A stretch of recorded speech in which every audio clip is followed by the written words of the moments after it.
Bismillahirrahmanirrahim. Alhamdulillah, wassalatu wassalamu ala Rasulillah wa ala alihi wa ashabihi wa mawalah wa man ittaba'ahu ila yaumil la nihayata lah. Wa asyhadu an la ilaha illallah wahdahu la syarika lah wa asyhadu anna Muhammadan abduhu wa rasuluhu la nabiyya ba'dah. Amma ba'd. Ikhwani wa akhwati fid din, hadirin wal hadirat jamaah sekalian, rahimani wa rahimakumullah. Mari kita lanjutkan kembali pembahasan kita yang terputus tadi berkaitan dengan apa saja yang harus dilakukan oleh seorang yang menyaksikan wafatnya salah seorang dari saudara kita dari kaum muslimin. Telah kita sebutkan tadi beberapa perkara ya yang harus untuk dilakukan atau sesuatu yang disyariatkan untuk kita lakukan. Coba diulang apa tadi? Yang pertama, menutup kedua matanya. Apalagi? Menutupi seluruh tubuhnya dari tubuh sampai kakinya. Terus mempercepat penyelenggaraan jenazahnya. Kemudian yang terakhir, iya. Jazakumullah khairan. Berikutnya ikhwah, apa saja yang boleh? Ini boleh ya, bukan sesuatu yang harus ya. Apa saja yang boleh dilakukan terhadap si mayit yang kita saksikan itu? Yang pertama, boleh saja bagi orang yang menyaksikan mayit tersebut untuk membuka wajahnya dan mengecup keningnya. Ya.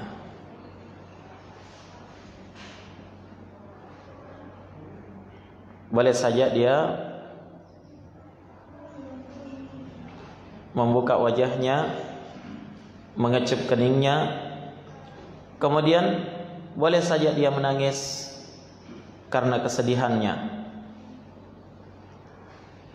Karena namanya orang yang tertimpa musibah bersedih dengan kepergian saudaranya, terlebih lagi ketika dia adalah keluarganya, maka boleh saja dia menangis, dan itu tidak dilarang di dalam agama kita. Nah,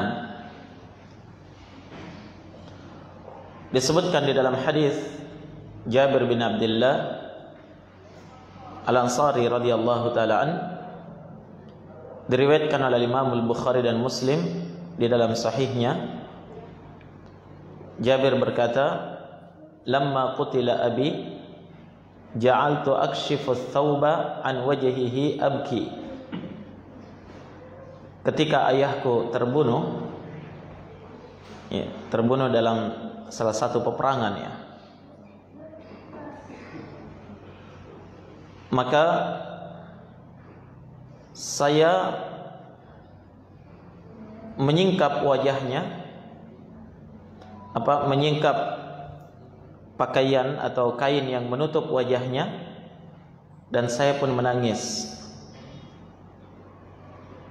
Wa nahauni wan nabiyyu sallallahu alaihi wasallam la yanhani, tapi orang-orang pada melarang saya, sementara Nabi sallallahu alaihi wasallam sendiri tidak melarang saya.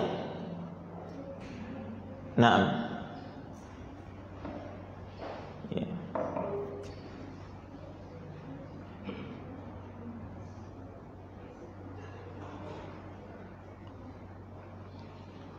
Fa amara bihi an-nabiy sallallahu alaihi wasallam farafa. Setelah itu Nabi perintahkan agar jenazah daripada ayah saya ini diangkat. Kemudian faja'alat ammati Fatimah tabki. Bibi saya yang bernama Fatimah itu menangis.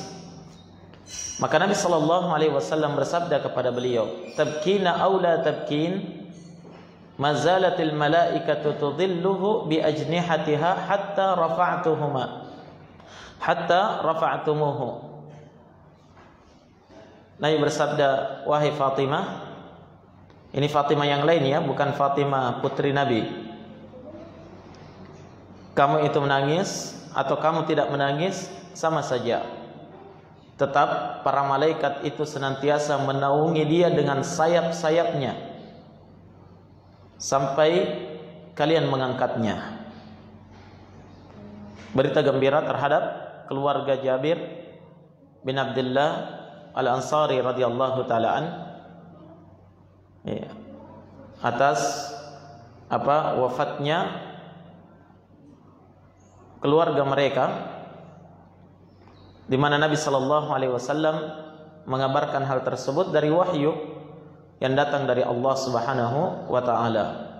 Titik pendalilan kita dari hadis ini adalah Nabi tidak melarang Jabir untuk menangis, menyingkap wajah ayahnya. Nabi juga tidak melarang siapa?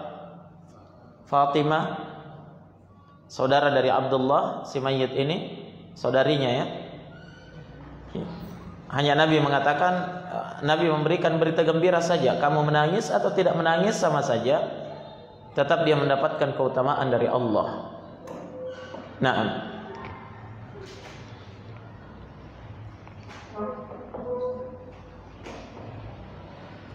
Demikian pula ikhwani fillah, di saat tatkala beliau baginda Rasul sallallahu alaihi wasallam sendiri wafat, ya, maka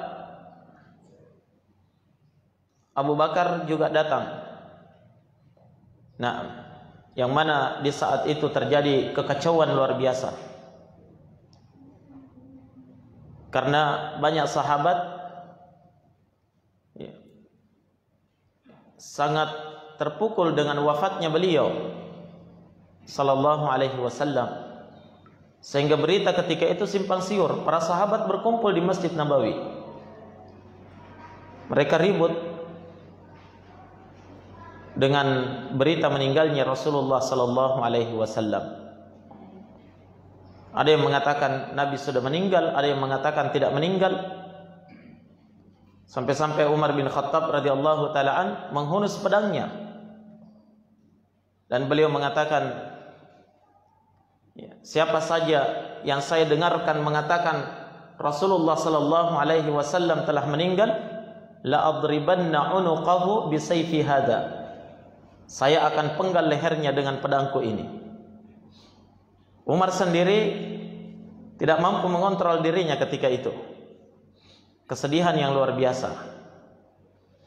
Abu Bakar As-Siddiq radhiyallahu ta'ala an, sahabat Nabi yang paling dekat dan paling dewasa, yang tenang, beliau datang. Kebetulan Nabi meninggal di rumahnya siapa? Putri beliau, Aisyah radhiyallahu ta'ala anha.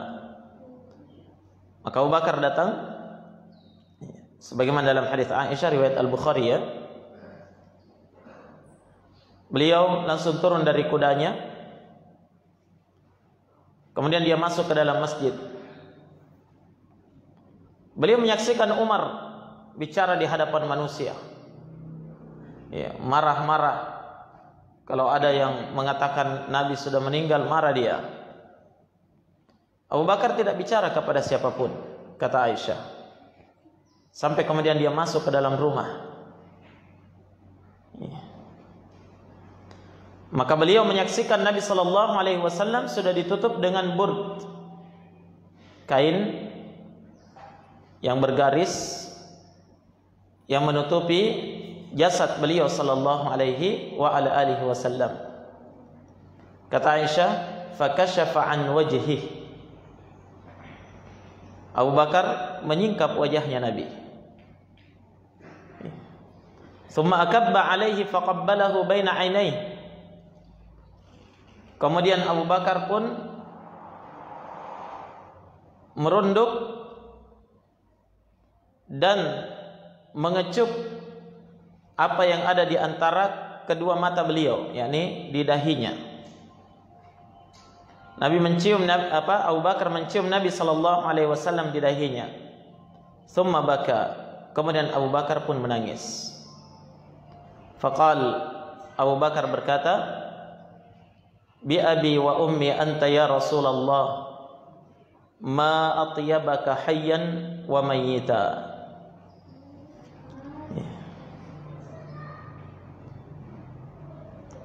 Demi ibu dan bapakku engkau wahai Rasulullah.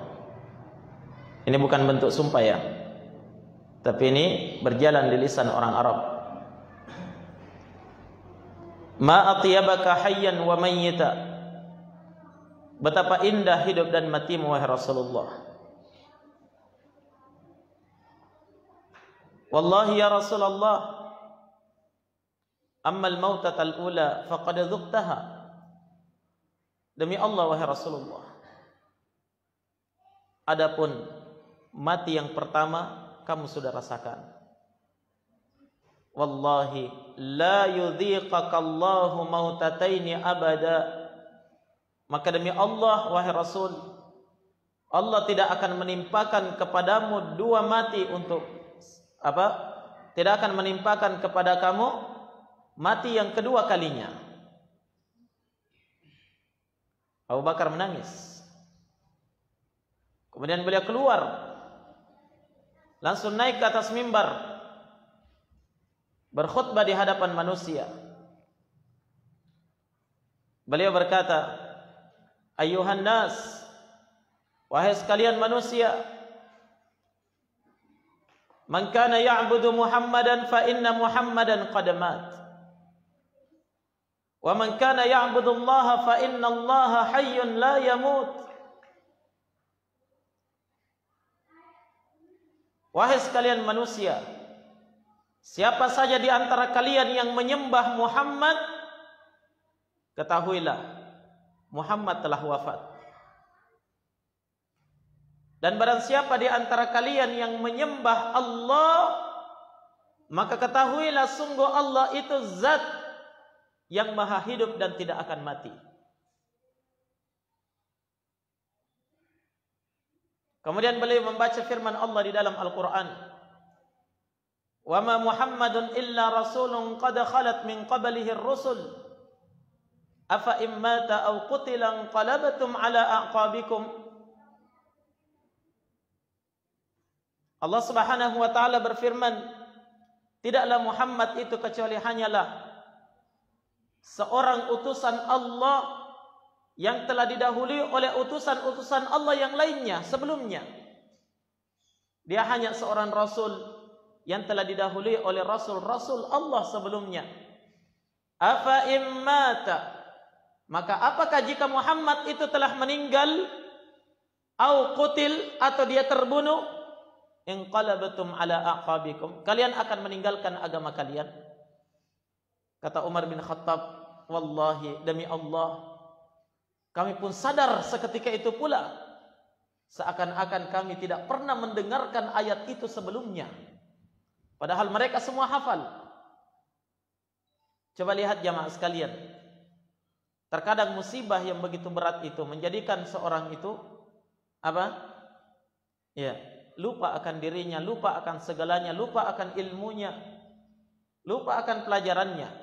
Oleh karena itu, di tengah musibah yang menimpa melanda saudara salah seorang di antara kita, itu harus ada yang memberikan peringatan, mengingatkan antara satu dengan yang lainnya. Nah, menyabarkannya, karena terkadang memang sebahagian daripada musibah itu menjadikan seorang itu lupa akan segalanya. Hatta sahabat Rasulullah sendiri merasakan itu, mendengarkan musibah wafatnya Rasul sallallahu alaihi wasallam. Titik pendalilan kita di sini ikhwat adalah apa? Abu Bakar menyingkap wajahnya Nabi, Abu Bakar mengecup keningnya Nabi, Abu Bakar pun menangis di hadapan jasad Rasul, manusia yang paling beliau cintai, sallallahu alaihi wa ala alihi wasallam. Tayyib. Berikutnya ikhwani fillah,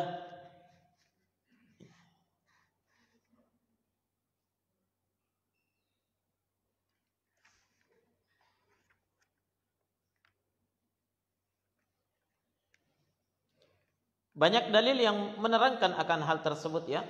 Bolehnya seorang itu menyingkap wajah si mayit ya selama dia belum dikafani ya. Ingat, sebelum dia dikafani, ketika dia masih ditutupi dengan kain. Naam. Dalam riwayat yang lain, dalam hadis Aisyah juga, Nabi pernah ketika meninggal salah seorang sahabat beliau, Utsman ibn Maz'un radhiyallahu an, Nabi mendatangi jasadnya, jenazahnya. Nabi juga singkap wajahnya dan mencium dahinya, dan Nabi juga menangis. Sampai kata Aisyah, hatta ra'aitu dumu'a tasilu ala wajnatayh. Saya menyaksikan air mata Nabi itu mengalir di pipi beliau. Ingat, menangis tidak dilarang di dalam syariat kita. Yang dilarang itu nanti adalah apa? Melakukan niyahah. Kan datang pembahasannya nanti. Ya. Apa yang dilarang? Ya. Terhadap mayit itu. Baik, kita masuk pada pembahasan berikutnya dulu. Pembahasan keberapa ini, kawan? Yang keempat, 4 kayaknya. 3. Terjadi khilaf ini.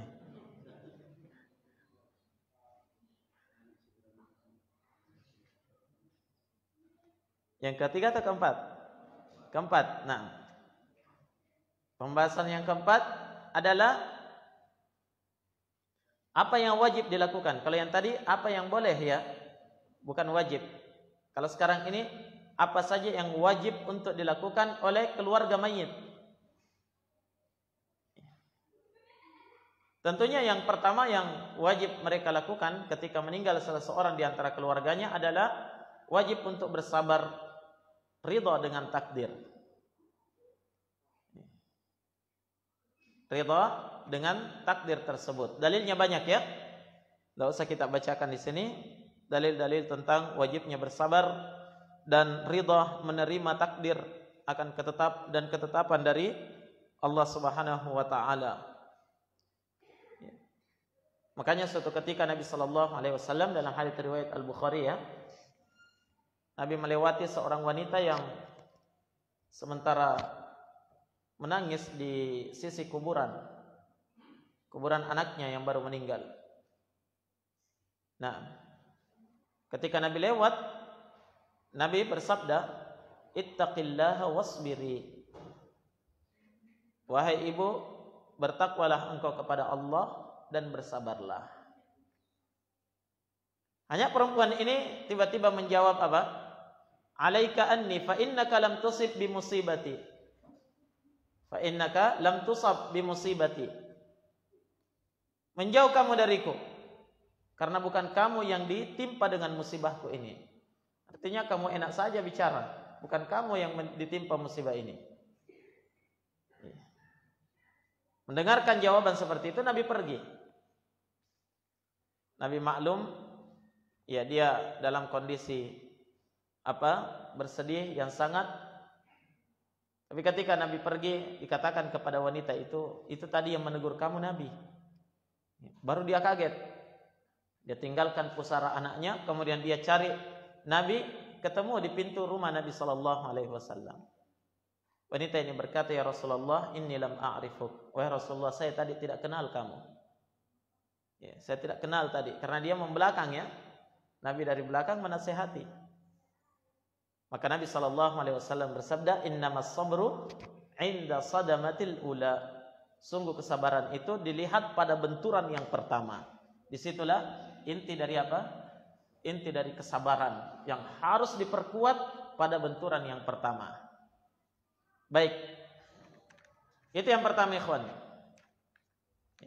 Wajib bagi mereka keluarga si mayit ini bersabar dan menerima takdir Allah Subhanahu wa taala. Kemudian yang kedua, wajib baginya untuk istirja. Apa itu istirja? Mengucapkan inna lillahi wa inna ilaihi raji'un. Apa artinya? Sudah tahu artinya kan? Kita ini adalah milik Allah. Dan sungguh kita ini akan kembali kepada Allah Subhanahu wa taala. Itu namanya istirja'. Allah Subhanahu wa taala perintahkan dalam Al-Qur'an, "Wa basyiris sabirin alladzina idza asabathum musibah qalu inna lillahi wa inna ilaihi raji'un." Berikan berita gembira kepada orang yang bersabar. Siapa itu orang yang bersabar? Mereka itu adalah orang-orang tatkala mereka ditimpa musibah, mereka berkata inna lillahi wa inna ilaihi raji'un. Ya. Dan ini yang diajarkan oleh Nabi kepada para sahabatnya. Kepada orang-orang yang ditimpa musibah itu. Dengan meninggalnya salah seorang di antara keluarganya. Naam.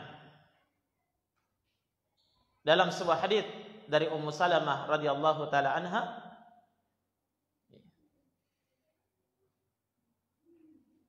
beliau berkata, sami'tu Rasulullah sallallahu alaihi wasallam yaqul. Dahulu saya pernah mendengarkan Nabi sallallahu alaihi wasallam bersabda,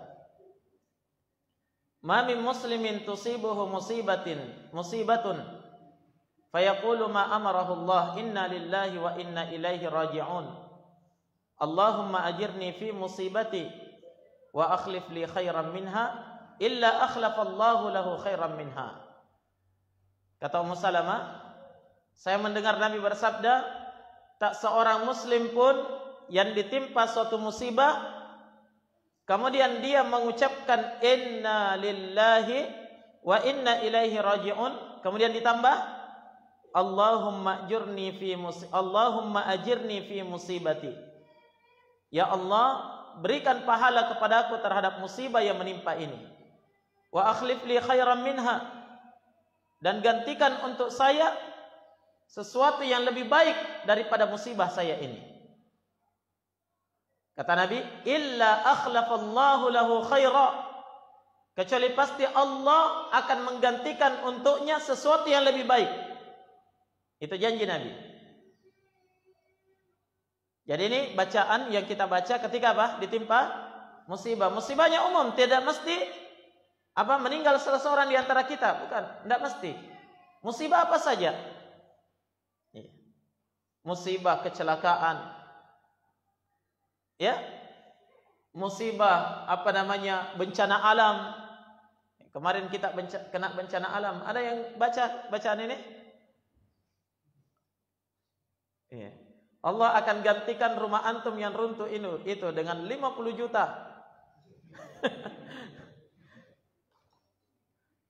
Ada santunan dari pemerintah, alhamdulillah. Iya kan? Jadi kalau dibaca ini kata Nabi, Allah pasti akan gantikan yang lebih baik daripadanya. Kata Ummu Salamah, tatkala meninggal Abu Salamah, ya suaminya, yang sempat kita baca riwayatnya juga tadi ya. Meninggal ketika apa? Kronologi meninggalnya gimana? Bekas luka yang beliau derita sejak terjadinya perang Uhud. Meninggal, kata Ummu Salamah. Kata beliau, saya ingat doa ini yang diajarkan Nabi. Tapi saya terbetik dalam hati saya mengatakan, adakah kaum muslimin yang lebih baik dari Abu Salamah? Kalau saya baca ini, Allah akan gantikan yang lebih baik.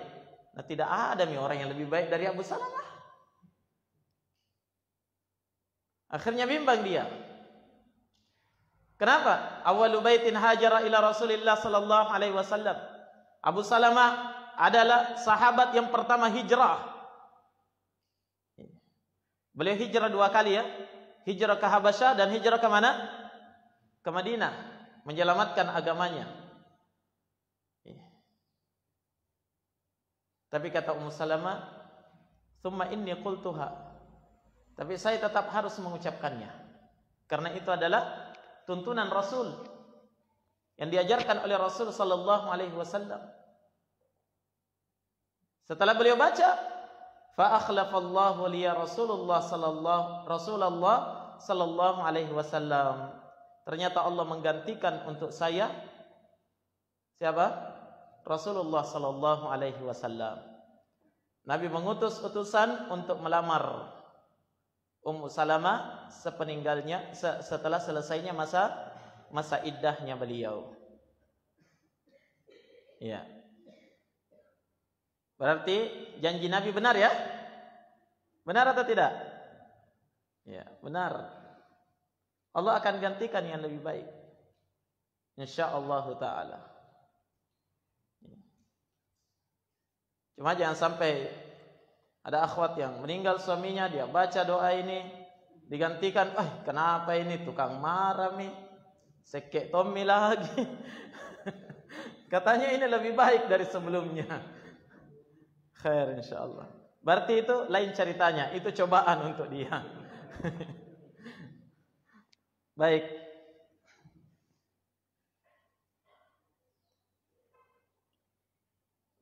Baik, kemudian yang keberapa ini? Yang harus dilakukan adalah apa? Bagi seorang wanita yang ditinggal mati oleh suaminya, ini khusus. Bagi seorang wanita yang ditinggal mati oleh suaminya adalah melakukan ihdad. Apa itu ihdad? Ihdad itu dia berkabung. Berapa lama? 4 bulan 10 hari. Sebagaimana difirmankan oleh Allah di dalam Al-Quran. Walladzina yatawaffawna minkum wa yadharuna azwajan yatarabbasna bi anfusihinna 4 ashhurin wa 'ashra. Orang-orang yang meninggal di antara kalian, kemudian dia meninggalkan istri-istri, maka istri-istrinya itu harus menjaga dirinya, ya, berkabung selama berapa? 4 ashhurin wa 'ashra, 4 bulan 10 hari. Itu yang harus dilakukan. Mungkin ada yang bertanya, ini hukumnya sunnah, mubah, atau wajib? Hukumnya wajib bagi wanita yang ditinggal mati oleh suaminya melakukan ihdad. Dan ihdad itu berkabung, maksudnya di sini adalah dia menampakkan dirinya sebagai wanita yang berkabung ditinggal mati oleh suaminya. Dengan apa? Dengan cara dia tidak boleh berhias. Tidak boleh menggunakan pakaian yang menjadi perhiasan untuk dirinya. Dia harus melepaskan semua perhiasannya. Disimpan dulu. Kemudian dia tidak boleh keluar dari rumahnya kecuali pada perkara yang darurat. Kemudian apa lagi? Dia tidak boleh menerima lamaran siapapun sebelum 4 bulan 10 hari itu. Itu namanya ihdad. Berkabung 4 bulan 10 hari. Maksudnya di sini tidak keluar dari rumahnya, dia tidak melakukan safar atau pergi berjalan ke sana kemari nyantai. Ya. Bukan, tapi kalau sekedar keluar ya. Ya, bukan yang dimaksud di sini sekedar keluar dari rumahnya menyapu misalnya. Ya. Bukan itu yang dimaksud. Tapi di sini dia keluar safar atau ya pergi untuk menghilangkan ya ingatannya kepada suaminya, pergi pantai dulu. Nah, itu yang tidak diperbolehkan. Tapi kalau sekedar keluar dengan keperluannya, ya keluar dari rumahnya sebentar untuk menyapu misalnya atau mengambil air atau apa saja dari keperluannya, bukan itu yang dilarang. Jelas ya? Kemudian ingat, jangan dia menerima lamaran dulu. Ingat, lamaran, bukan nikah. Sebagian orang, tidak boleh saya nikah dulu karena belum 4 bulan ini suami saya meninggal. Tapi dia sudah menerima lamaran dulu. Terima lewat apa? Lewat messenger. Lewat WhatsApp. Ya. Khair insyaallah. Jadi Ya, tidak boleh menerima lamaran dulu. Jangan ada bicara-bicara seperti itu dulu ya, untuk menikah lagi dan seterusnya. Dia harus berkabung dengan meninggalnya suaminya 4 bulan 10 hari.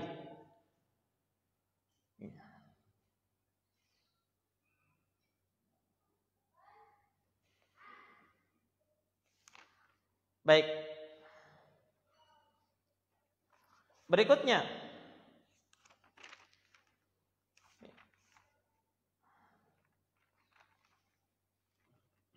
yang ke berapa ini? Sudah cukup mungkin ya? Dia melakukan ihdad, istirja, menerima takdir ya. Saya kira itu cukup dulu.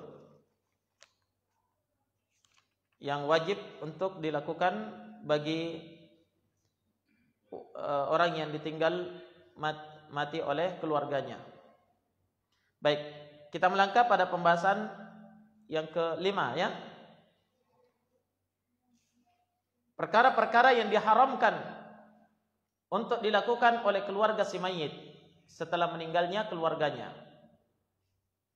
Jadi di sana ada beberapa yang diharamkan oleh syariat. Tidak boleh dilakukan kalau keluarga kita telah meninggal. Apa itu? Yang pertama an-niyahah. Ini yang saya sempat singgung tadi ya. Dilarang melakukan an-niyahah. Apa itu an-niyahah? Al-Imam Ibnu Al-Arabi rahimahullahu taala beliau menyebutkan bahwa an-niyahah itu adalah an-nuhu makanatil jahiliyatu taf'alu. Dia apa namanya itu? An-nuh itu bersedih dengan teriak-teriak, meraung-raung itu ya. Apa namanya itu? Meratap. Naam. Meratapi si mayit sebagaimana yang dilakukan oleh orang-orang jahiliyah dahulu. Bagaimana mereka lakukan? Kana nisa'u yaqifna mutaqabilat yasihna wa yahtina turab ala ra'sihinna wa yadribna wujuhahunna. Yang mana masyarakat jahiliyah dahulu kalau mereka melakukan niyahah, meratapi si mayit itu, kaum wanita dikumpulkan, berdiri berhadap-hadapan, kemudian disuruh teriak. Disuruh atau tidak disuruh, yang jelas mereka teriak, menangis, teriak-teriak, bicara-bicara, seolah-olah dia menolak takdir ya. Kemudian yahtina turab ala ra'sihinna. Mereka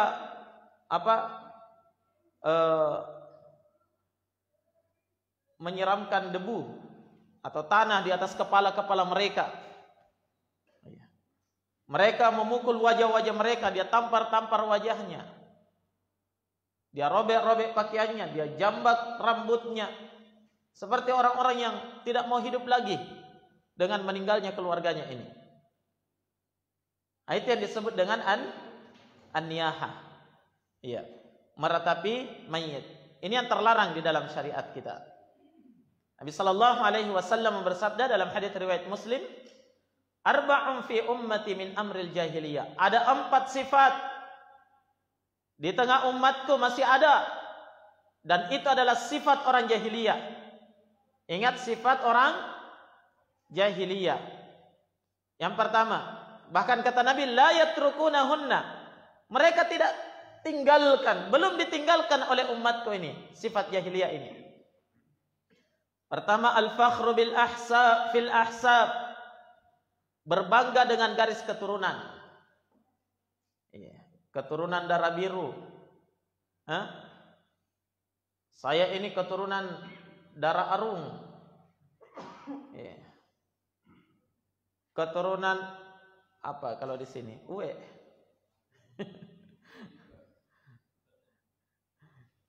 Kalau di Bugis kan keturunan Andi ya. Makassar keturunan Karaeng. Kalau di Jawa keturunan apa? Iya. Masing-masing punya keturunannya. Yang jelas keturunan darah biru, bukan darah kula.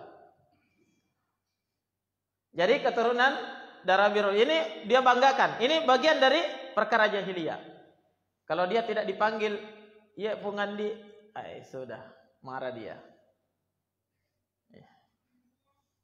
Dikirimkan undangan walimahan, tidak ada tertulis di depan namanya Andi Fulan, ya, atau Karaing Fulan, sudah, ya, dirobek itu, dibuang.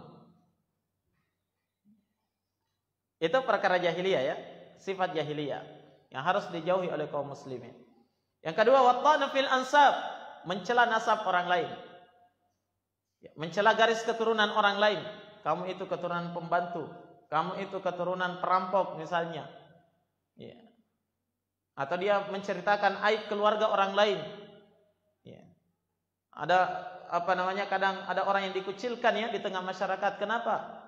Mereka itu keturunan popo, paraka, pangisok pelok.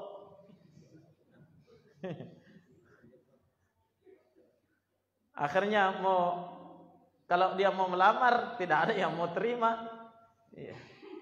Takut katanya anaknya nanti jadi parakang juga, dan seterusnya. Ya, ini namanya apa? At-ta'nu fil ansab, mencela nasab.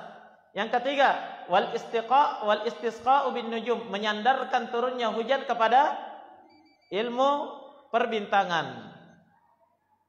Nah, menyandarkan turunnya hujan kepada ilmu perbintangan, ya.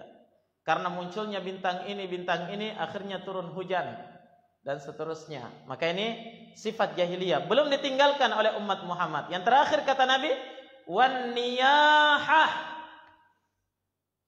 orang-orang yang melakukan niyahah, meratapi si mayit, berteriak-teriak, meraung-raung. Ingat, ya, bedakan antara menangis sedih dengan meratap sedih.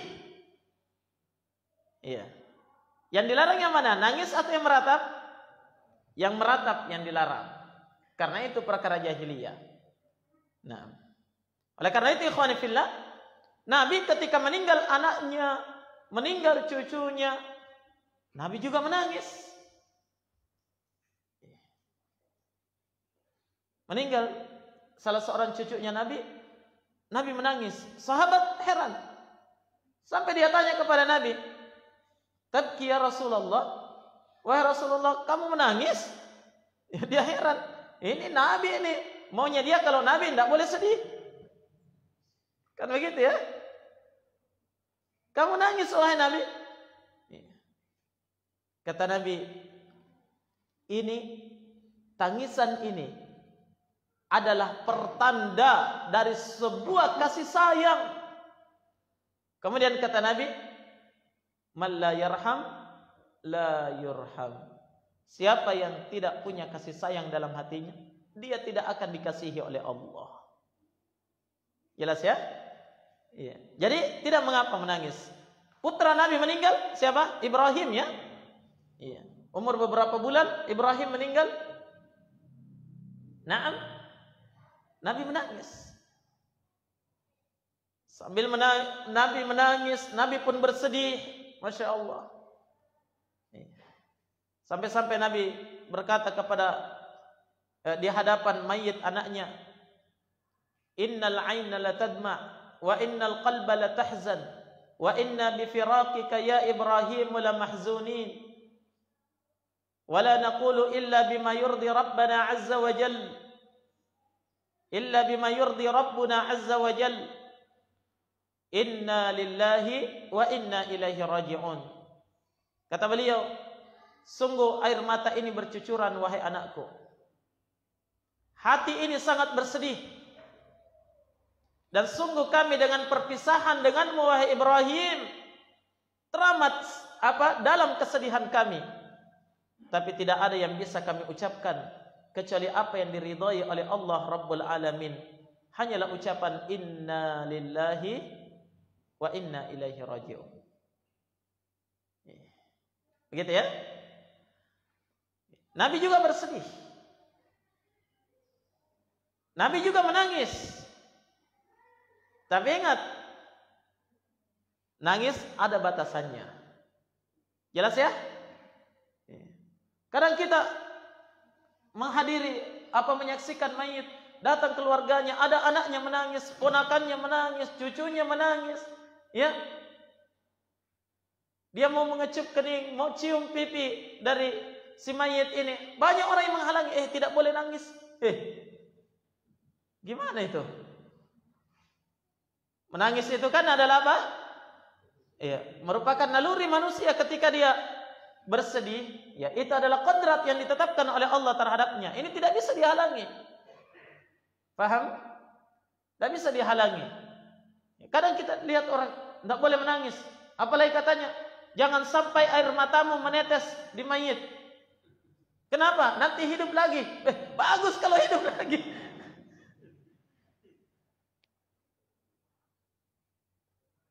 Cuma kadang katanya nanti hidup lagi jadi pocong. La ilaha illallah. Ini korban ini film horor.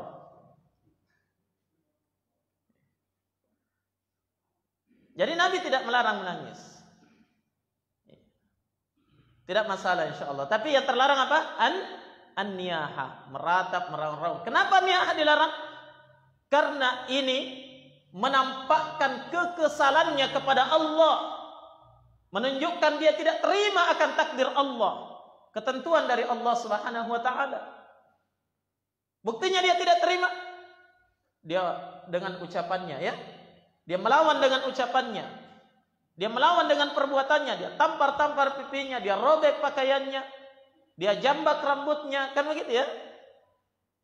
Maka dari itu dalam satu riwayat Nabi sallallahu alaihi wasallam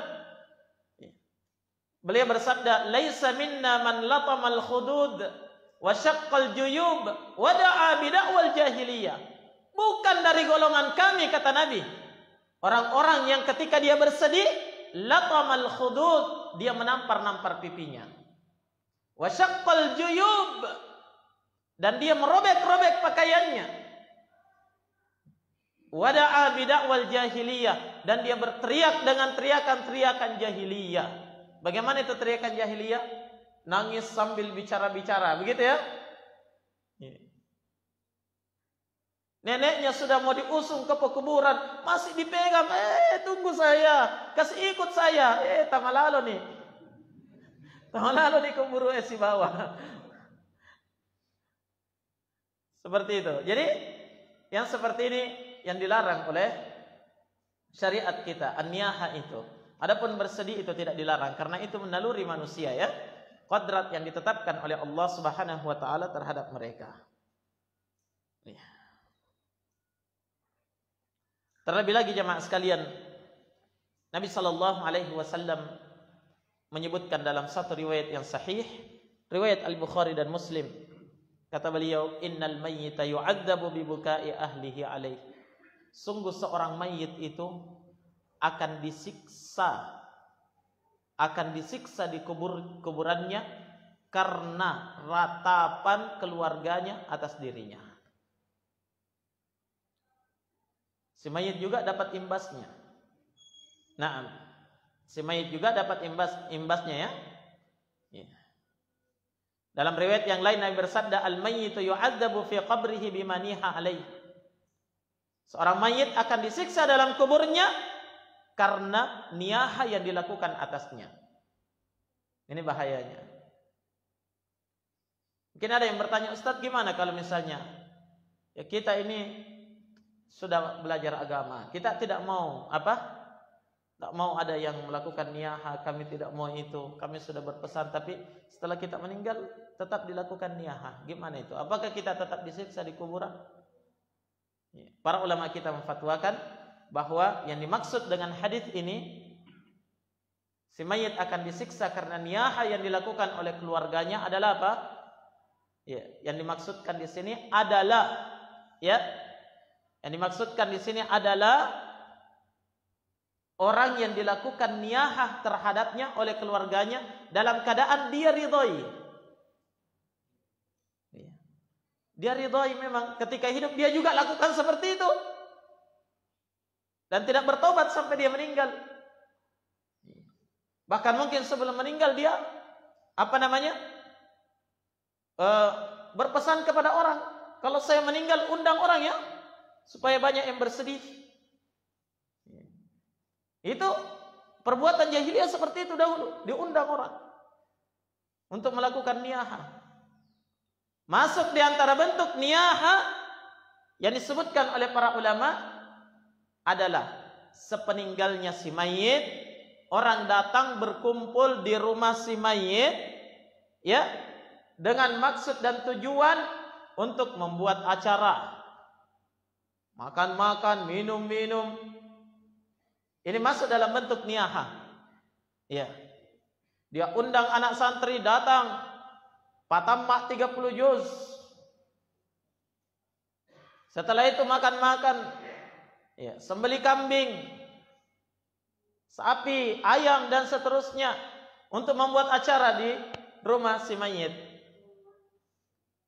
Maka ini masuk dalam bentuk niyaha. Jelas ya? Walaupun dia tidak lagi teriak-teriak, menangis, merobek-robek pakaiannya, tidak, tapi digolongkan oleh para ulama kita sebagai bentuk niyaha karena dia mengundang orang untuk berkumpul, ya, di rumah si mayit melakukan acara di situ. Nah, hanya sekarang perbuatan ini sudah dimodifikasi menjadi nama apa? Nama takziyah. Ingat, takziyah asalnya disyariatkan dalam agama. Apa yang dimaksud dengan ta'ziyah? At-ta'ziyah dari bahasa Arab itu dari kata al-aza, ya. Al-aza itu adalah mengucapkan kalimat-kalimat atau melakukan perbuatan-perbuatan yang menyenangkan hati orang yang bersedih. Menghibur orang yang bersedih. Itu namanya apa? Aza atau ta'ziyah. Dan itu dianjurkan oleh Nabi. Sepeninggalnya Ja'far bin Abi Thalib di dalam sebuah pertempuran, beritanya sampai kepada Nabi sallallahu alaihi wasallam. Nabi bersabda kepada istri-istrinya. Apa kata Nabi? "Isna'u li ali Ja'far ta'aman fa innahum qad atahum ma yushghiluhum." Wahai istri-istriku, buatkan makanan untuk keluarganya Ja'far, karena sungguh mereka telah ditimpa sesuatu yang menyibukkan mereka. Tak bisa lagi masak, tak bisa buat makanan, bawakan makanan kepada mereka. Ini kita yang datang ke sana makan-makan. Apa kini takziah yang dituntunkan oleh Nabi sallallahu alaihi wasallam? Takziah itu bawakan makanan, bawakan ala kadarnya, bawakan apa yang dia butuhkan, ucapkan kalimat sabar, tenangkan hatinya. Begitu ya? Itu yang namanya takziah dalam syariat. Kalaupun bertemu di sana, kita berkumpul tiba-tiba ketemu di sana, ya, ya kebetulan ketemu, tidak masalah. Tapi jangan sepakat untuk bertemu di rumah si mayit untuk membuat suatu acara, yang seolah-olah itu sama dengan perbuatan orang-orang jahiliyah dahulu. Bisa dipahami? Itu yang namanya takziah, menghibur.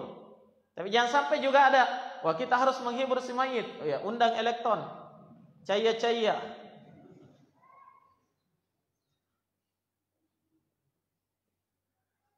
Itu bukan menghibur, namanya menghina si mayit ini. Baik.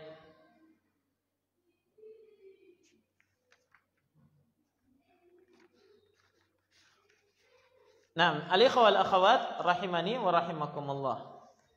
Kemudian di antara yang dilarang adalah melakukan an-na'yu. Kalau tadi apa? An-niyaha. Ini an-na'yu. Nun, ain dan ya. An-na'i. Apa itu an-na'yu?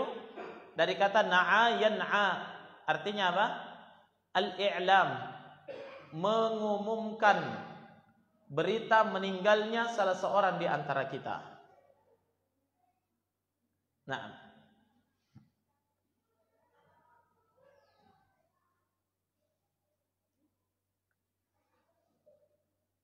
Itu yang namanya an-na'yu.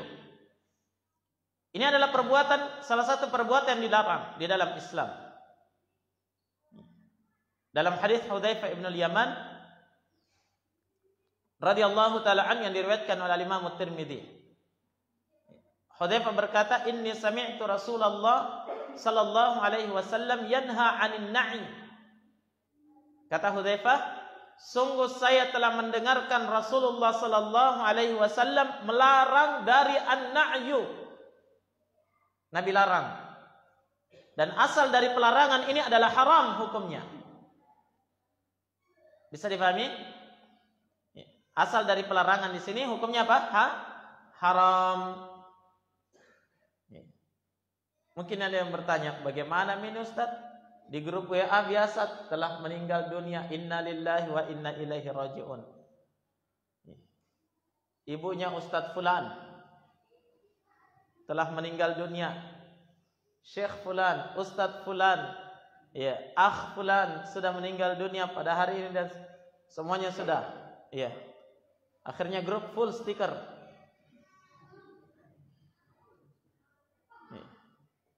Semuanya mendoakan, alhamdulillah. Baik, gimana hukumnya ini? Ini kan mengumumkan. Iya. Ketahuilah jamaah sekalian bahwa an-na'yu, pengumuman yang dilarang di sini adalah pengumuman yang semisal maksud dan tujuannya semisal dengan maksud dan tujuan orang-orang jahiliyah melakukan an-na'yu. Bagaimana mereka melakukan an-na'yu?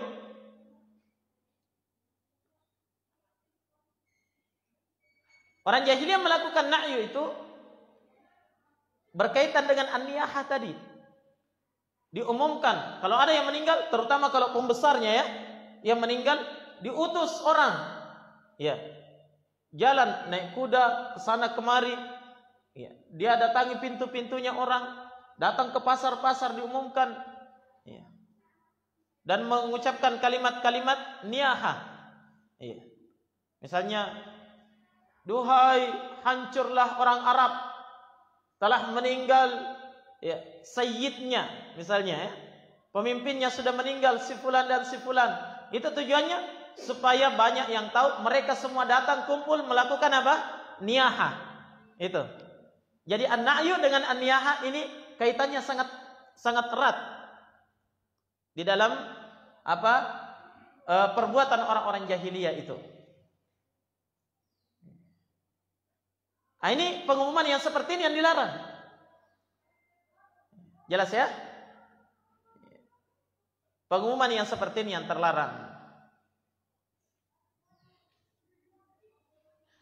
Maka dari itu kata Syekh Al-Albani rahimahullah dalam Ahkamul Janaiz, innal murada bin na'yi al-i'lanu alladhi yushbihu ma kana alayhi ahlul jahiliyati min as-siyahi ala abwabil buyut wal aswaq. Sungguhnya yang diinginkan dengan an-na'yu yang terlarang di sini adalah al-i'lan, bentuk pengumuman yang menyerupai apa yang dilakukan oleh orang-orang jahiliyah. Minas siyah, dari bentuk berteriak alal abwab, berteriak di pintu-pintunya orang, dan di pasar-pasar itu diumumkan seperti itu, supaya mereka semua ikut bersedih, supaya mereka semua melakukan niyahah. Maka itu yang terlarang. Jelas ya? Disebutkan oleh Syekh Al-Albani juga, termasuk dalamnya di sini adalah mengumumkan berita meninggalnya seseorang di menara-menara. Inna lillahi wa inna ilaihi raji'un, telah meninggal Becek bin Baco pada tanggal sekian bulan sekian. Contoh ya. Apa rumah duka di sini di alamat ini dan ini. Ini supaya orang semua datang melayat, ya, dan seterusnya. Ini bagian dari bentuk an-na'yu yang terlarang.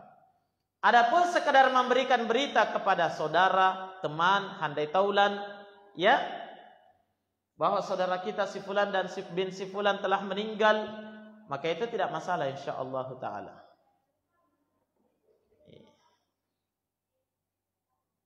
Tidak masalah yang seperti itu. Terus bagaimana dengan berita meninggal di grup? Hah? Iya. Tergantung maksud dan tujuannya ya. Dia melakukan itu. Tapi kalau sekedar ikhbar saja, pengkhabaran saja tidak masalah ya. Ya, apalagi kalau maksud dan tujuannya memberitakan supaya banyak yang mendoakan. Kan begitu ya? Banyak yang mendoakan si mayit. Apalagi maksudnya kita beritakan tentunya kepada orang-orang yang mengenal si mayit ini. Teman-temannya, keluarganya, kerabatnya, sehingga dia mendoakannya. Yang kedua, supaya banyak orang yang datang menyolatinya.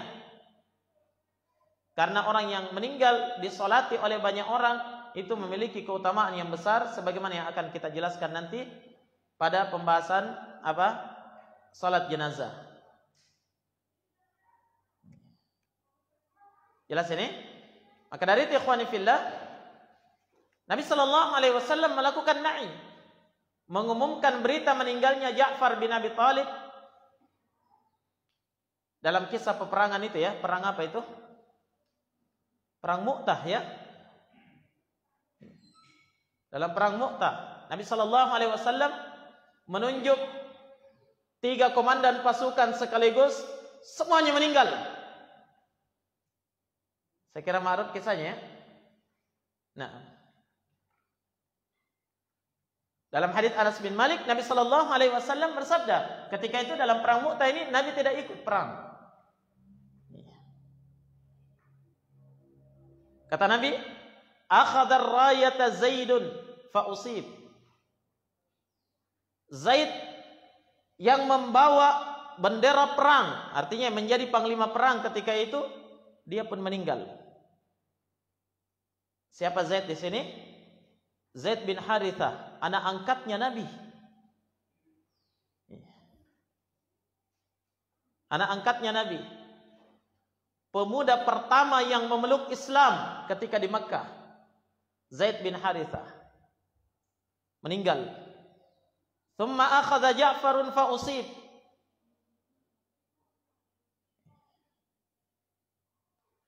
Kemudian kata Nabi sallallahu alaihi wasallam, bendera perang itu kemudian diambil oleh Ja'far bin Abi Thalib, beliau pun meninggal. Ini yang kisahnya yang terpotong 2 tangannya ya. Dia pertahankan bendera, terpotong tangan kanannya, diambil tangan kirinya, terpotong lagi tangan kirinya, dia dekat bendera itu dengan sisa kedua tangannya sampai kemudian beliau tersungkur jatuh setelah terkena tombak. Radhiyallahu taala anhu. Tsumma akhadaha Abdullah bin Rawaha fa usib. Setelah itu bendera perang diambil oleh Abdullah bin Rawaha. Beliau juga meninggal. Kata Anas bin Malik, Nabi mengumumkan berita meninggalnya mereka. Saat itu, padahal perang masih berkecamuk. Tapi karena wahyu dari Allah, Jibril menyampaikan kepada Nabi berita meninggalnya 3 komandan pasukan yang beliau utus ini. Nabi sampaikan kepada orang yang ada di Madinah. Begitu ya. Kata Anas bin Malik, saya dengarkan Nabi SAW mengumumkan berita meninggalnya 3 orang panglima perang ini. Dan sungguh saya menyaksikan kedua mata Nabi bercucuran air mata. Bukan main. Yang diutus ini adalah pasukan panglima-panglima perang terhebat dan orang yang sangat dicintai oleh Nabi karena dekat dengan Nabi. Zaid bin Harithah, anak angkatnya Nabi. Iya. Siapa lagi? Ja'far bin Abi Thalib, sepupunya Nabi. Abdullah bin Rawaha, orang yang sangat dekat dengan Nabi. Nabi sangat bersedih dengan meninggalnya mereka. Tapi kata Nabi sallallahu alaihi wasallam kepada para sahabat, fastaghfirulah, mintakan ampun untuk mereka. Maka sahabat yang ada di Madinah semuanya memintakan ampun untuk mereka. Kemudian kata Nabi, "Tsumma akhadhal liwa'a Khalid ibn al-Walid." Kemudian bendera perang itu akhirnya diambil oleh Khalid ibn al-Walid. Walam yakum minal umara, dan dia itu tidak terpilih sebagai pemimpin, tapi dia mengambilnya sebagai bentuk tanggung jawab menyelamatkan pasukan kaum muslimin yang sudah porak-poranda. Kemudian Nabi sallallahu alaihi wasallam mengangkat kedua tangannya dan berdoa kepada Allah, Allahumma huwa sayfun min suyufik. Ya Allah, Khalid itu adalah salah satu pedang dari pedang-pedangmu ya Allah. Maka sejak itu Khalid ibn al-Walid digelari dengan apa?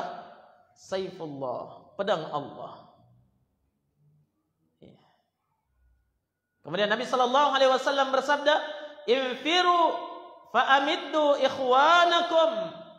Berangkat kalian semuanya, perkuat saudara-saudara kalian yang ada di kancah peperangan itu. Wala yatakhallafanna ahad, dan jangan sampai ada seorang pun yang tidak berangkat. Maka bala bantuan datang dari Madinah kembali memperkuat barisan Khalid ibn al-Walid sampai mereka memenangkan peperangan tersebut. Mereka berangkat, ada yang berkendara, ada yang jalan kaki, ya, untuk memperkuat pasukan Khalid ibn al-Walid radhiyallahu taala an. Ketika itu Khalid baru masuk Islam. Tapi memang beliau adalah ya orang yang betul-betul menguasai taktik perang, sehingga ya, ketika dia melihat 3 orang yang ditunjuk oleh Nabi ini sudah meninggal, maka beliau yang mengambil alih karena merasa punya ilmu di dalam hal tersebut. Jelas ya? Dan Nabi meridainya, bahkan menggelari beliau saifun min suyufillah. Baik, titik pendalilan kita di sini, Nabi juga melakukan apa? An-na'yu. Jangan lupa titik pendalilannya. Asyik dengar kisahnya. Jadi sejarah nanti taklimnya. Baik.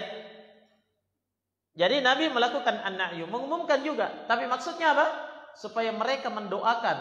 Makanya Nabi mengatakan istaghfirulah. Mintakan ampun untuk dia.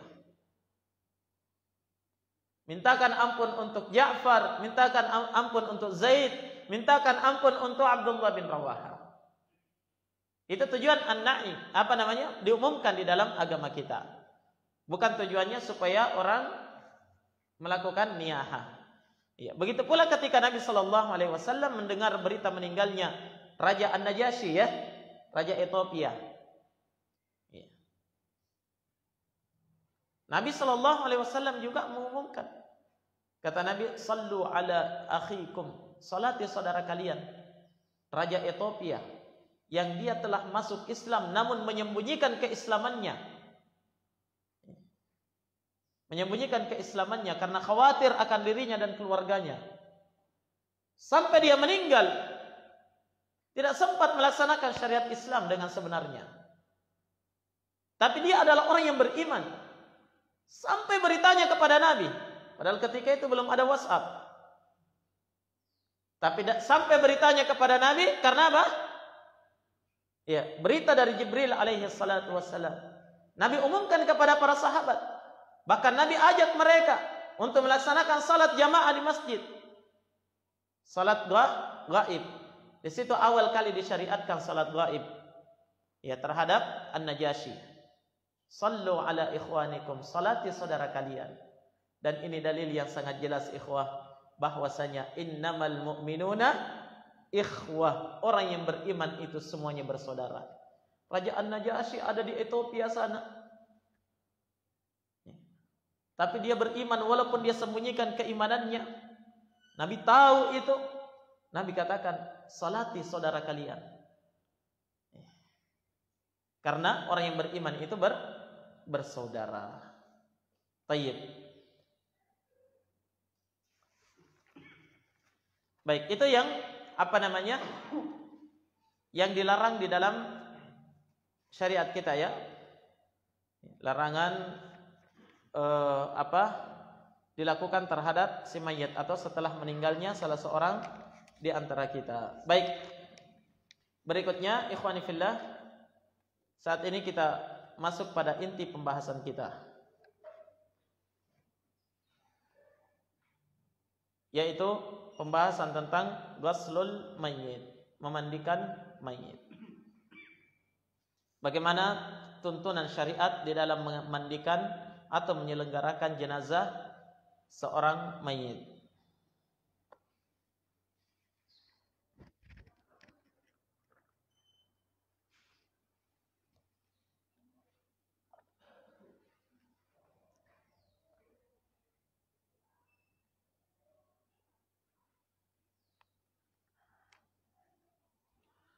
Nah, jika seorang di antara kaum muslimin itu telah meninggal, maka merupakan kewajiban atas sebahagian kaum muslimin untuk bersegera memandikan mereka. Segera memandikan jenazahnya orang yang meninggal itu, kaum muslimin yang meninggal itu. Nah, dan hukum memandikan jenazah itu hukumnya wajib atau fardu. Namun itu adalah fardu kifayah, bukan fardu ain. Apa artinya fardu kifayah? Wajib atas sebahagian orang. Kalau sudah ada orang yang melaksanakan kewajiban itu dan mencukupi, maka gugur kewajiban yang lainnya. Paham? Ya, memandikan jenazah. Memandikan jenazah hukumnya apa tadi? Fardu kifayah. Nah, artinya wajib bagi kita semua untuk memandikannya. Tapi kalau sudah ada segolongan orang, 3 orang, 4 orang, 5 orang kah yang memandikannya, maka kita semua satu Mamuju ini lepas kewajibannya. Begitu ya? Tapi kalau ada seorang muslim atau muslimah yang meninggal, diketahui meninggalnya, tidak ada yang memandikannya seorang pun, satu Mamuju dosa semua. Mak barisi kita meranaka. Berbaris kita masuk neraka kalau tidak ada yang memandikannya. Gitu ya? Karena ini adalah fardu, suatu kewajiban. Siapapun dia dari kaum muslimin. Nah, kita kenal atau tidak kita kenal, selama dia adalah seorang yang beriman, seorang muslim, wajib untuk apa? Memandikannya. Nah, oleh karena itu ikhwan fillah, orang-orang yang memandikan jenazah, hakikatnya dia itu adalah orang yang sangat besar jasanya terhadap kaum muslimin. Bukan terhadap si mayit ini saja, tapi terhadap kaum muslimin di daerah itu. Karena dia, dengan sebab dia gugur kewajiban kaum muslimin yang lain. Paham ya? Nah, jadi hukumnya fardu kifayah. Dalil akan wajibnya, Nabi perintahkan. Seperti sabda Nabi dalam kisah sahabat yang meninggal di padang Arafah tadi. Ya, masih ingat? Ayah masih ingat? Yang ngantuk-ngantuk ini. Di atas ada yang tidur kah?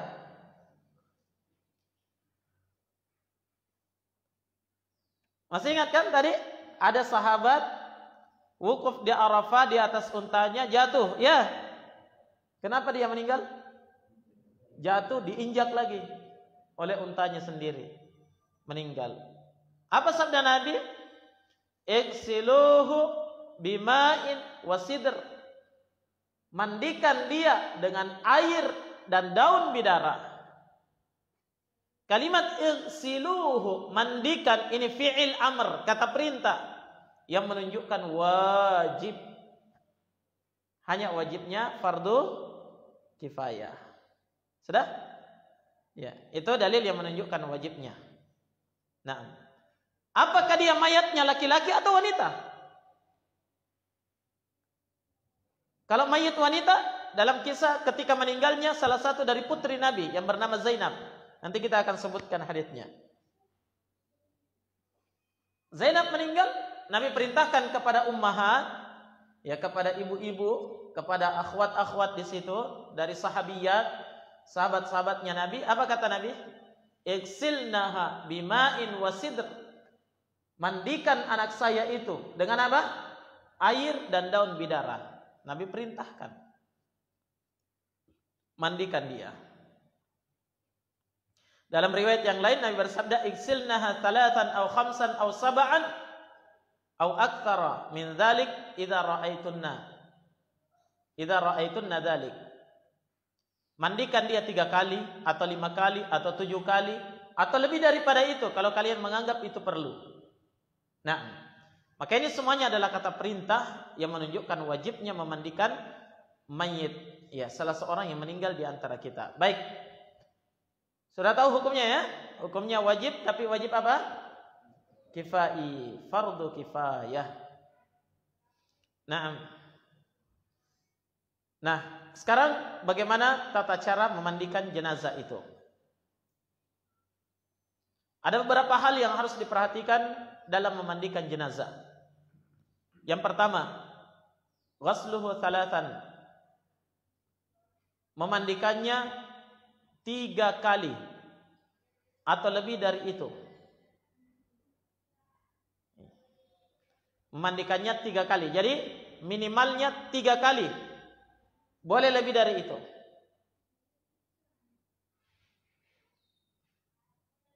Yang kedua, ketika dia memandikannya lebih dari 3 kali, apa yang dilakukan? Harus witir. Apa artinya witir? Ganjil.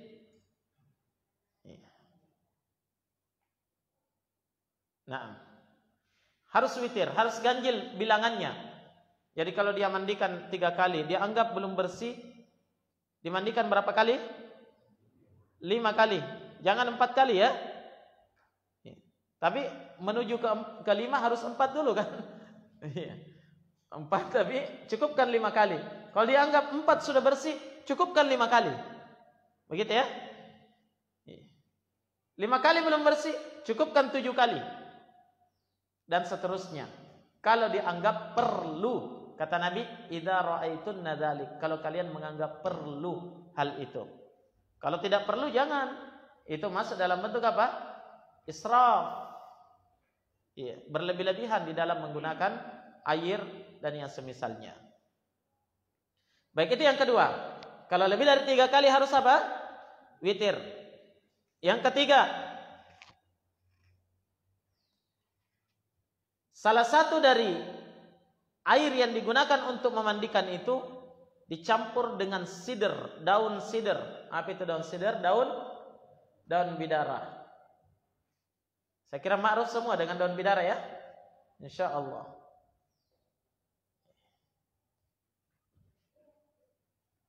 Yang belum pernah lihat datang ke pondok, ada daun bidara di sana, cuma agak kurus. Ada pohon bidara di sana insya Allah. Ya, bukan ini pohon gerseng ini samping masjid. Jadi mirip itu ya, tapi ya daunnya berbeda. Jadi daun bidara. Baik, kenapa daun bidara? Ya, orang Arab dahulu menggunakan daun bidara ini sebagai pembersih dan memang terbukti ya. Terbukti dia memang membersihkan. Terbukti memang sangat membersihkan dan ampuh di dalam membunuh kuman. Seperti itu. Ya. Antum bisa coba mandi pakai daun bidara, insya Allah bersih. Biasa orang Arab seperti itu. Dicampur ke air mandinya itu benar-benar apa namanya itu? Keset ya. Ya, seperti itu. Jangan bilang, saya ini nanti meninggal baru dimandikan pakai daun bidara. Ya, orang hidup juga ada apa-apa mandi pakai daun bidara. Karena ya, orang Arab menggunakannya sebagai pembersih memang. Kadang digunakan sebagai masker. Nah, perempuan Arab itu biasa digunakan sebagai masker. Dia tumbuk daun bidara itu, kemudian dicampur dengan sedikit madu, ya, kemudian digunakan masker wajah bagi wanita. Kalau ada laki-laki yang mau gimana Ustaz? Ya enggak apa-apa, silahkan kalau mau coba. Baik. Jadi dia memang pembersih, maka dari itu daun bidara diperintahkan oleh Nabi. Mungkin ada yang bertanya, bagaimana kalau diganti dengan pembersih yang ada sekarang, kan lebih bersih? Iya, pakai sabun, ya kan? Sabun mandi lebih bersih, pakai Lifebuoy, iya. Atau pakai Shinzui, atau pakai Harmony. Sekarang kan sudah ada pembersih yang lebih bersih, kan begitu ya? Iya. Atau pakai Sunlight, bersih bersinar. Nah, kan itu lebih bersih. Jawabannya tidak masalah menggunakan pembersih selain daripada daun bidara, tapi kalau ada daun bidara itu lebih afdal. Paham ya? Iya. Lebih afdal sesuai yang dituntunkan oleh Nabi. Tak apa-apa juga dipadukan, pakai daun bidara, nanti pakai sabun juga tidak masalah insyaallah. Iya. Nah, tapi kalau misalnya tidak dapat daun bidara, tidak ada daun bidara didapat, ya, maka boleh menggunakan yang lain sebagai pembersihnya. Baik, itu yang kedua ya. Yang ketiga, yang ketiga ini, yang keempat,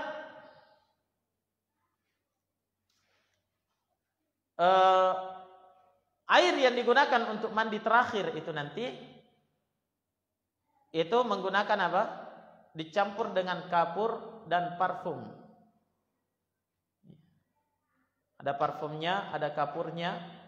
Dan kapur yang dimaksud di sini bukan kapur bangunan ya, tapi kapur barus, kapur yang harum. Nah, yang kelima,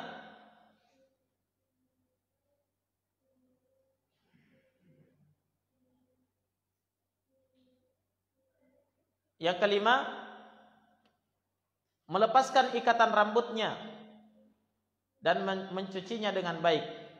Ini bagi wanita mungkin ya. Yang keenam, ini juga bagi wanita, menjulurkan rambutnya ke belakang, dibawa ke belakang rambutnya. Yang ketujuh, ini juga khusus untuk wanita, mengepang rambutnya dengan 3 kepang. Jadi dikepang itu diikat 3 ya. Satu riwayat menyebutkan dia fi qarnai, di 2 tanduknya, ya, seolah-olah ada tanduknya seperti ini. Kemudian di belakang lagi 1.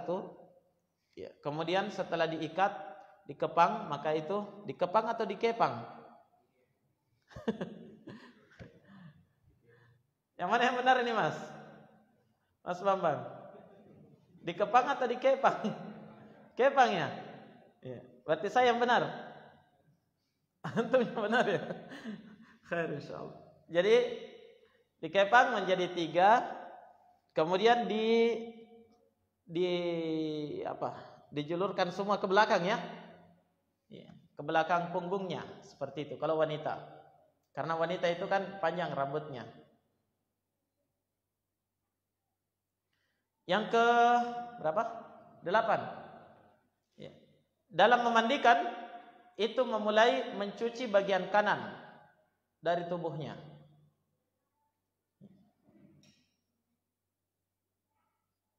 Mencuci bagian kanan ketika diwudu'i, diawali dari anggota wudu kanan, kemudian kiri. Ketika menyiram tubuhnya, diawali dari tubuh kanan, kemudian kiri. Paham ya? Itu maksudnya. Yang ke-9, yang memandikan mayit laki-laki itu adalah lelaki juga. Dan yang memandikan mayit wanita adalah wanita juga. Tidak boleh lelaki yang memandikannya. Walaupun dia adalah kerabatnya, ayahnya atau anaknya sendiri, tidak boleh. Kecuali suami istri.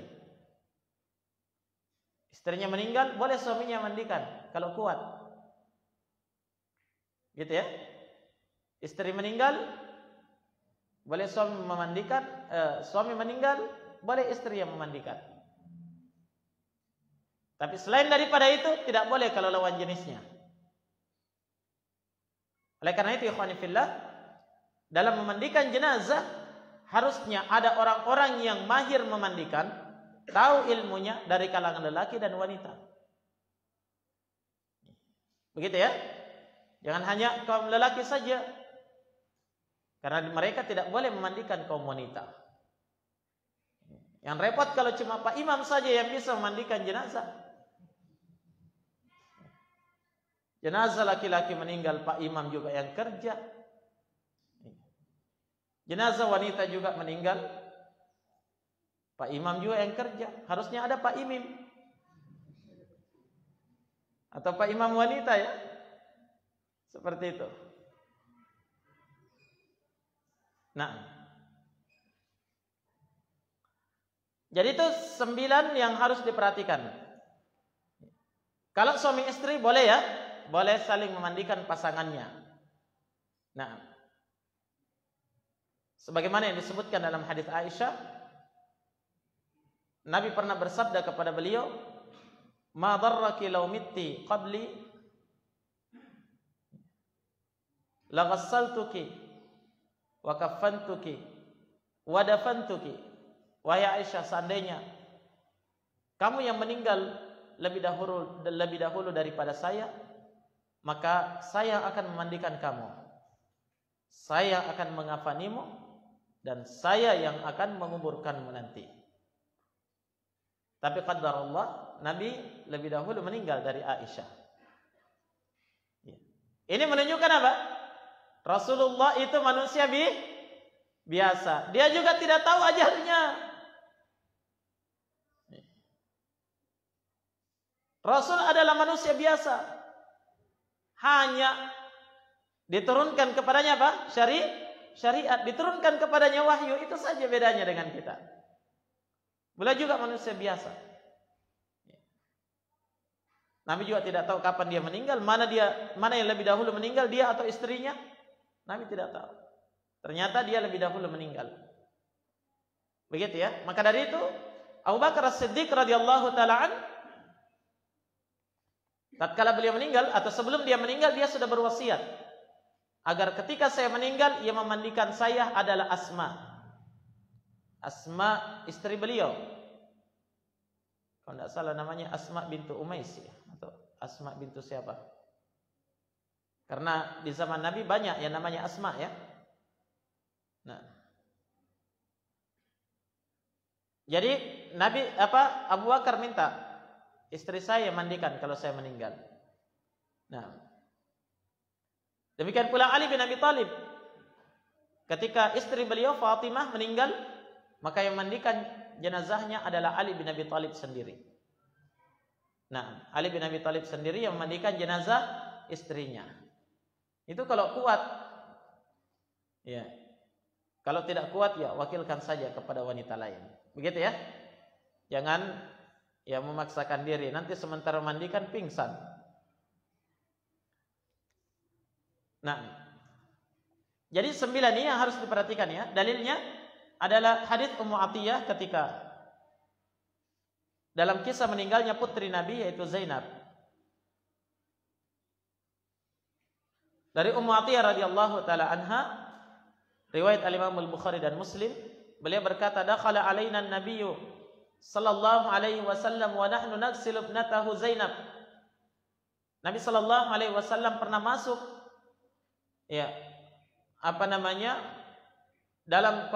sementara kami masih memandikan putri beliau Zainab. Faqal igsilnaha thalathan.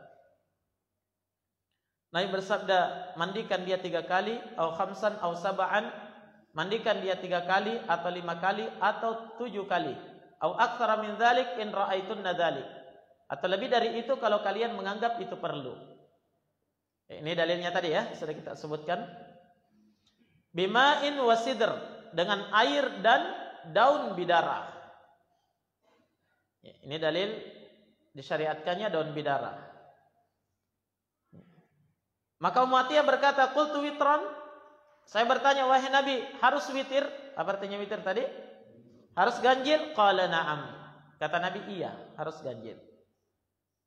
Nah, wa ja'alna fil akhirati kafuran aw syai'an min kafur, dan masukkan ke air mandinya yang terakhir itu kafur atau sedikit kafur. Fa idza faragtunna fa'adinnani, kalau kalian selesai memandikannya sampaikan kepada saya. Falamma faragna adanna, ketika kami sudah selesai mandikan, kami sampaikan kepada Nabi. Fa'alqa ilaina haqwahu faqala ash'irnaha iya. Nabi melemparkan kepada kami selendangnya. Kemudian Nabi mengatakan apa? Ya, bungkus dia dengan selendang itu. Qalat wa masyatnaha thalathata qurun, dan kami mengepang rambutnya Zainab ini dengan 3 ikatan, 3 kepangan.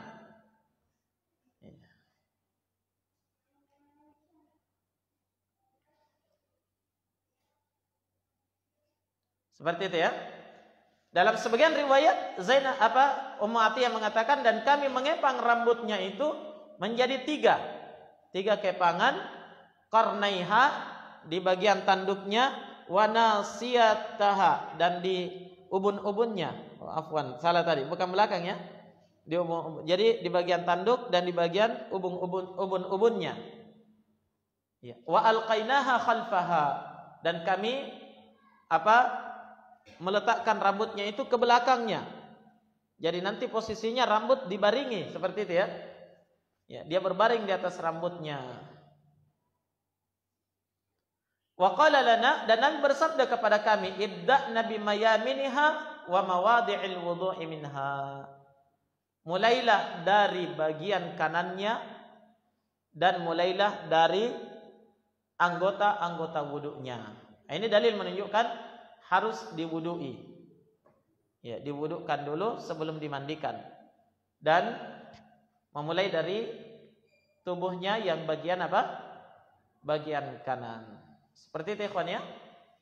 Dan di sini lihat, Nabi bukan beliau yang memandikan anaknya sendiri, Zainab. Kenapa? Karena anaknya wanita. Begitu ya. Nabi tidak memandikan anaknya sendiri, tapi merintahkan Ummu Atiyah dan sahabiat yang lain untuk memandikannya. Oleh karena itu, harusnya kaum wanita juga ada di antara mereka yang mahir di dalam memandikan jenazah, insyaallah taala. Makanya besok kalau kita praktek mandikan jenazah, ya, ikhwan dipraktek, akhwat juga dipraktek ya. Harus ada yang dimandi juga. Nah, siapa yang ditunjuk akhwatnya yang untuk memandikan besok? Sudah tadi ya? Sudah? Umur Irin siap? Hah? Umur Irin yang mandikan nanti di sana, di akhwat, di ikhwah Abu Irin yang mandikan. Atau Abu Irin yang dimandikan?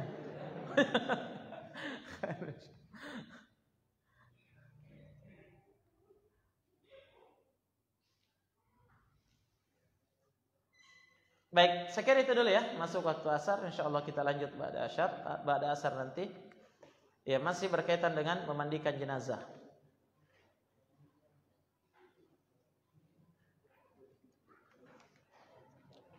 Wallahu a'lam. Subhanakallahumma wa bihamdik, asyhadu an la ilaha illa anta, astaghfiruka wa atubu ilaik.